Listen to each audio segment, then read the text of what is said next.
από τα μέσα του 20ου αιώνα, κλεισμένες στην προθήκη του μουσείου. Δύο μαθητικές στολές γεμάτες αναμνήσεις και συναισθήματα. Στολές που την εποχή τους ήταν αυστηρά καθορισμένες, σε αντίθεση με τώρα.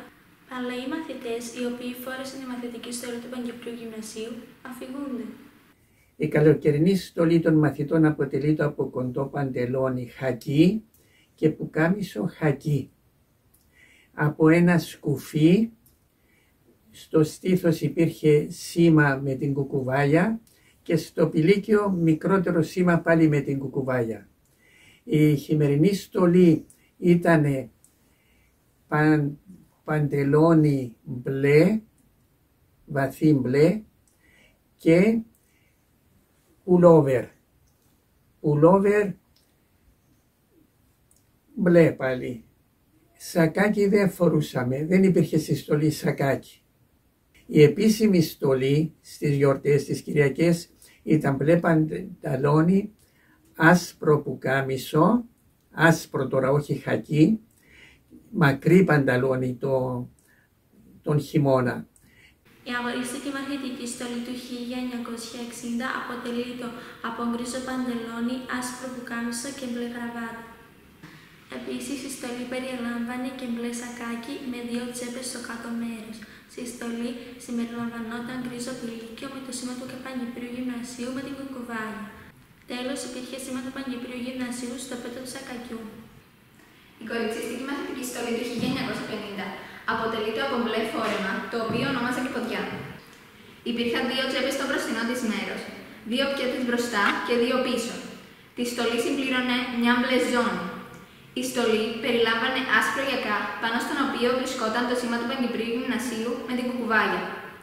Επίσης, στη στολή περιλαμβανόταν μπλε καπέλο με κορδέλα στο ίδιο χρώμα γύρω του και το σήμα του Παγκυπρίου Γυμνασίου με την κουκουβάγια.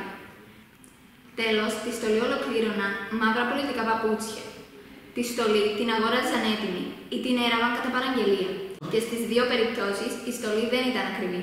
Τη συγκεκριμένη στολή την δώρισε στο μουσείο η κυρία Εύη Καμίτση. Αυτή την εφύλαξα για να έχω μία ποδιά, γιατί έτσι δεν σε λέγαμε τότε. Η στολή ήταν η ποδιά μας.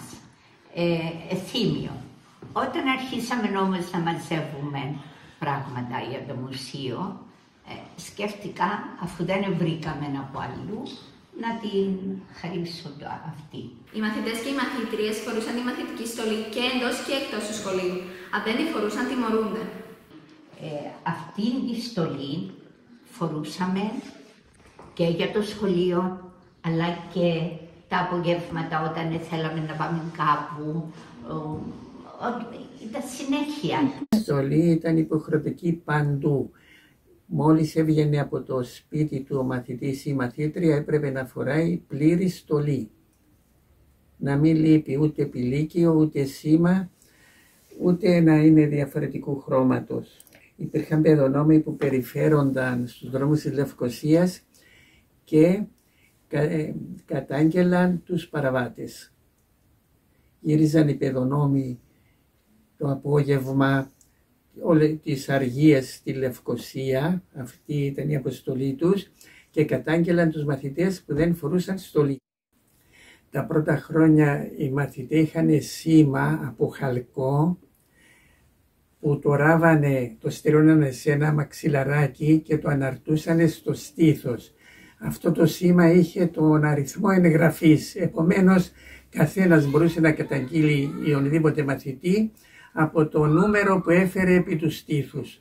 Οι αυστηροί κανονισμοί δεν περιορίζονταν μόνο στη στολή, αλλά και στην ευρύτερη εμφάνιση των μαθητών και των μαθητριών. Οι μαθητές έπρεπε πάντα να έχουν κοντά μαλλιά. Ερχόταν ο υποδευθυντής στα τμήματα και έδιωχνε από την τάξη τα παιδιά, τους μαθητές που είχαν μεγαλύτερα μαλλιά. Μάλιστα μετρούσε τα μαλλιά με 2 δάκτυλα. Έβαζε στο μέτωπο τα μαλλιά και τα δάκτυλα και μετρούσε τα μαλλιά τους. Τα έβγαζε από την τάξη να πάνε να τα κόψουνε. Πολλά παιδιά πήγαιναν στις βρύσες του σχολείου και βρέχανε τα μαλλιά τους και φαίνονταν κομμένα και ξαναγυρίζαν. Θυμούμε μια συμμαθήτρια μας που μέχρι τώρα βρισκόμαστε μερικές και είναι αυτή στην παρέα που θυμάται ότι μια καθηγήτρια μας, να μην πω το όνομα της, εξάλλου απεβίωσε πρόσφατα, μια καθηγήτρια μας της είπε πήγε κομμωτήριο και δεν έπρεπε.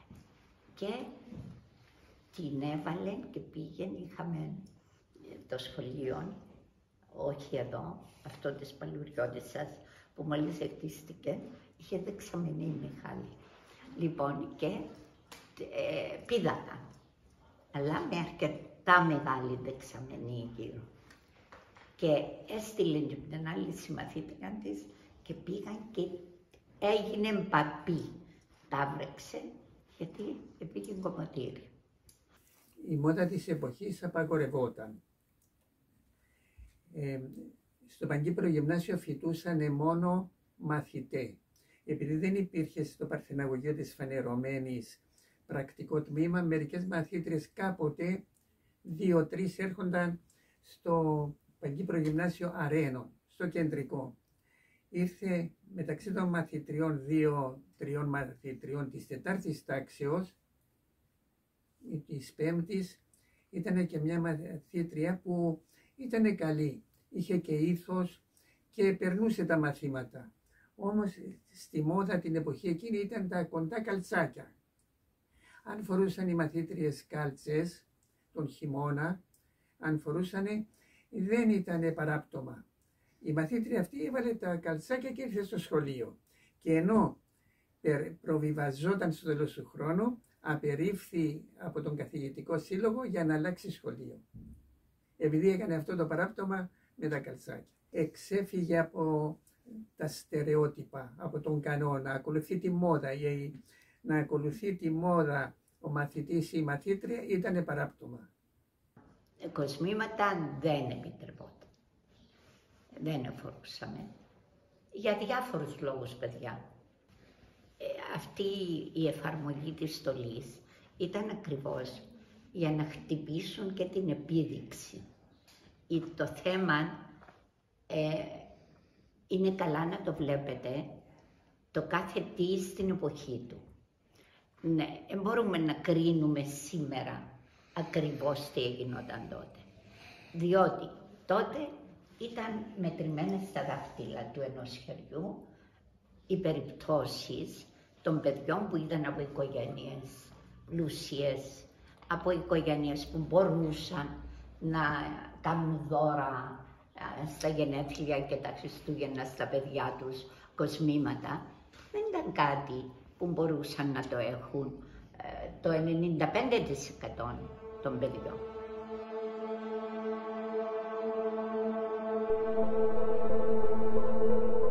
Το θέμα της αυστηρότητας στη στολή πέρασε ανεπιστρεπτή. Σε Στυλιάνα και σε μένα θα άρεσε να φοράμε σήμερα τη μαθητική στολή του 50. Θα μας έκανε να αισθανόμαστε περήφανες που φοιτούμε σε αυτό το σχολείο και συνεχίζουμε την ιστορία του. Η στολή του Παγκυπρίου ήταν καμάρι. Να είσαι μαθητής του Παγκυπρίου Γυμνασίου ήταν περηφάνεια και για σένα και για την κοινωνία. Όλοι ήθελαν να πετύχουν οι γονείς τα παιδιά τους στο Παγκύπριο Γυμνάσιο. Είχε ένα κύρος απίστευτο το Παγκύπριο Γυμνάσιο τότε. Ήταν η τελειότης.